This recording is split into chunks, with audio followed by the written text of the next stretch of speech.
నమస్కారం. మిషన్ 108 కి స్వాగతం. గుడిపల్లి మండలంలో యూరియా కోసం రైతుల ఆవేదన. ఇంతవరకు తీరని యూరియా కష్టాలు, చేతికొచ్చిన పంట ఆగమైందని రైతుల ఆవేదన. ఇవాళ గుడిపల్లి మండలంలో రైతు వేదిక ప్రాంగణంలో యూరియా కోసం రైతులు క్యూలో గంటల తరబడి నిలబడి ఉన్నా కూడా యూరియా అందడం లేదని ఆవేదన వ్యక్తం చేస్తున్నారు. 15 రోజుల నుండి యూరియా కోసం లైన్లో నిలబడి వేచి చూడడం తప్ప యూరియా మాత్రం దొరకడం లేదని రైతులు తమ ఆవేదనను వ్యక్తం చేస్తున్నారు. గుడిపల్లి మండలం బీఆర్ఎస్ యువ నాయకులు గోలి గిరి మాట్లాడుతూ వచ్చే ఎన్నికల్లో రైతులు కాంగ్రెస్ ప్రభుత్వానికి గుణపాఠం చెప్తారని ఆయన అన్నారు. అధికారులు ఏం చెప్తున్నారంటే మేము క్రమశిక్షణగానే ఇస్తున్నాము, వాళ్ళు బయట ఎందుకు అలా మొత్తుకుంటున్నారో మాకు తెలియదు, మేమైతే సీరియల్ ప్రకారం ఇస్తూనే ఉన్నామని చెప్పేసి అధికారులు చెప్తున్నారు. బయట వాళ్ళు మొత్తుకున్న దానికి మేము సమాధానం మేము ఎలా ఇవ్వగలమని చెప్పేసి ఈరోజు అగ్రికల్చర్ ఏఈఓ గారు చెప్పడం జరిగింది.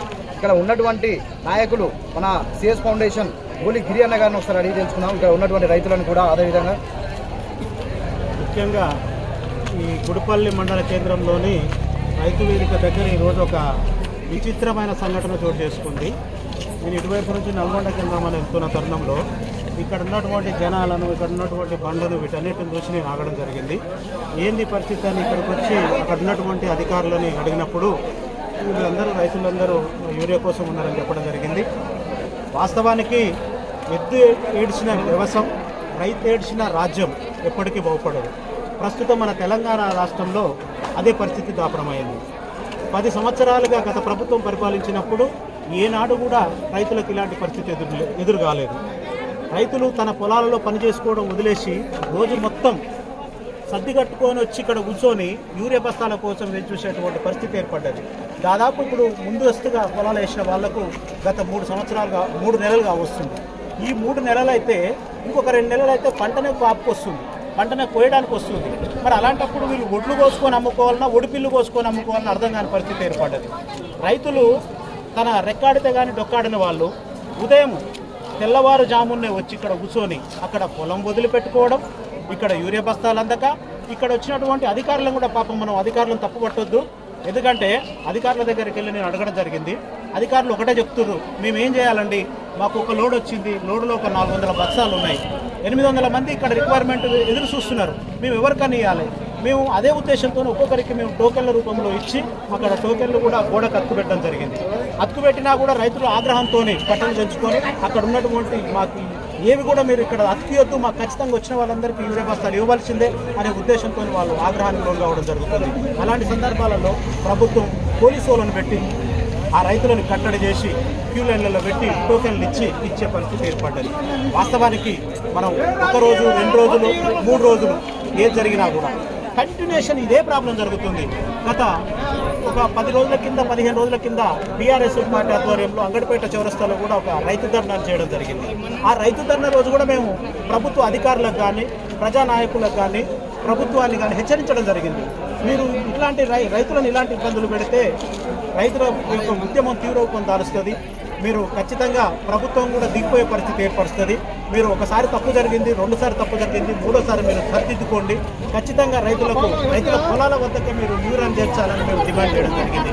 అయినా కూడా రైతులను పట్టించుకున్న పాపాన ఏ అధికారులు పోలేదు.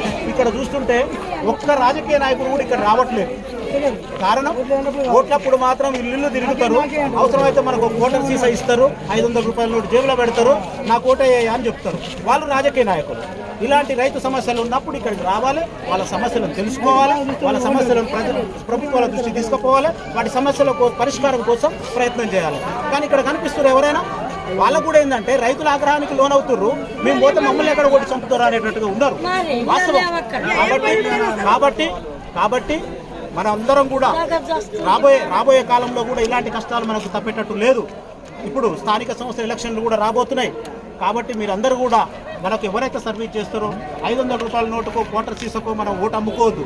మన ఓటు యొక్క విలువ 5 సంవత్సరాల మన భవిష్యత్తు, మన 5 సంవత్సరాల భవిష్యత్తును మనం తాకట్టు పెట్టుకోవద్దు. చూడండి ఇప్పుడు ఎలాంటి పరిస్థితి దాపరమైందో. మనం గత 9 సంవత్సరాల్లో మనం ఎప్పుడైనా ఎదుర్కొన్నాం ఇలాంటి సమస్యలు? ఎక్కడ ఎదుర్కోలేదు. ఎక్కడ రాష్ట్రం మొత్తం కూడా కేసీఆర్ గారు మన రాష్ట్రంలో అనేక ప్రాజెక్టులు తెచ్చి ప్రాజెక్టులలో నీళ్లున్నా కూడా రైతు కళ్ళల్లో నీరు పారుతుంది. ఈరోజు పంట పొలాలు అక్కడ సేద్యం చేసుకొని రైతు ఇక్కడికి వచ్చి ఉద్యమాలు చేసి ఆకలి కేకలతో అల్లం పట్టించే పరిస్థితి ఏర్పడ్డది. కాబట్టి దయచేసి నాయకులారు ఎప్పుడైనా కళ్ళు తెరవండి, రైతును ఆదుకోండి. రైతును ఆదుకున్నప్పుడే మన దేశం కూడా బాగుపడుతుంది, దేశ ఆర్థిక ప్రగతి కూడా మనకు సక్సెస్ అవుతుంది. దానిలో భాగంగా ఈరోజు ఇక్కడ చూడండి, ఈ రైతులను చూడండి. ఇందాక ఒక అమ్మ చెప్తుంది, అయ్యా ఉదయం నుంచి ఏం తీసుకొని రాలేదు, కళ్ళు తిరుగుతున్నాయి, ఈ దగ్గరలో ఏమైనా ఉందా అని అడిగింది రాను. అయితే నేను ఒకరికి మనమైనా ఏమైనా చేయగలుగుతాం, కానీ ఈ వందల మందికి వచ్చి ఏమి ఇవ్వగలుగుతాం. కాబట్టి ఇప్పటికైనా ప్రజలకు మన రైతులను దృష్టిలో పెట్టుకోండి, మీరు రైతులను దృష్టిలో పెట్టుకొని అవసరాలు తీర్చడానికి ప్రయత్నించండి. చూడండి ఎంతమంది రైతులు ఒక్కొక్కరు పొలాలలో రోడ్ల మీదకి ఎక్కిరు, మన యొక్క ఆఫీసుల ముందు నిలబడ్డారు. ఎంత దౌర్భాగ్యమైన పరిస్థితి ఒక్కసారి ఆలోచించండి.